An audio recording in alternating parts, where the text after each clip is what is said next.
ಸೀಮಂತ ಅಥವಾ ಪುಂಸವನ ಹೋಮದಲ್ಲಿ ಯಾಕೆ ವೀಣೆ ನುಡಿಸ್ತಾರೆ ಗೊತ್ತಾ? ಈ ವಿಡಿಯೋ ನೋಡಿ ಗೊತ್ತಾಗತ್ತೆ. ಸೀಮಂತ ಅಂದ ತಕ್ಷಣ ಕೇವಲ ಬಳೆ ತೊಡಿಸುವುದು, ಊಟ ಮಾಡಿಸುವುದು ಅಂದುಕೊಂಡಿದ್ದೀರಾ?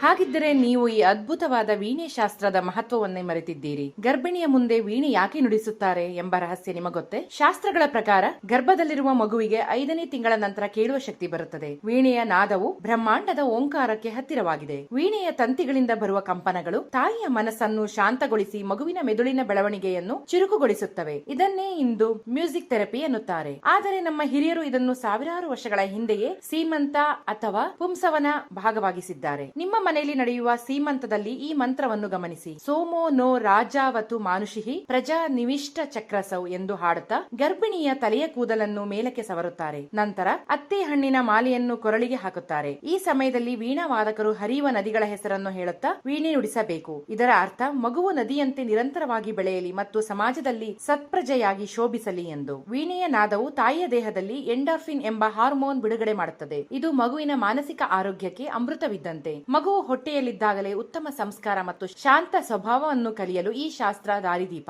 ನಮ್ಮ ದಕ್ಷಿಣ ಭಾರತದ ಈ ಅದ್ಭುತ ಸಂಪ್ರದಾಯ ಇಂದಿನ ಪೀಳಿಗೆಗೆ ತಿಳಿಯಲೇಬೇಕು. ಸೀಮಂತ ಅಂದರೆ ಕೇವಲ ಸಂಭ್ರಮವಲ್ಲ, ಅದು ಮಗುವಿನ ಭವಿಷ್ಯಕ್ಕೆ ನಾವು ನೀಡುವ ಮೊದಲ ಉಡುಗೊರೆ. ಈ ಸುಂದರ ಸೀಮಂತ ಅಥವಾ ಪುಂಸವನ ವೀಣೆ ಶಾಸ್ತ್ರದ ಬಗ್ಗೆ ನಿಮ್ಮ ಮನೆಯ ಹಿರಿಯರಿಗೂ ಕೇಳಿ ನೋಡಿ. ಈ ಅಮೂಲ್ಯ ಮಾಹಿತಿಯನ್ನು ಪ್ರತಿಯೊಬ್ಬರಿಗೂ ತಲುಪಿಸಿ. ಈ ವಿಡಿಯೋ ಇಷ್ಟ ಆಗಿದ್ರೆ ಶೇರ್ ಮಾಡಿ ಮತ್ತು ಪೂರ್ಣಿಮಾ ಡೈರೀಸ್ ಫಾಲೋ ಮಾಡಿ.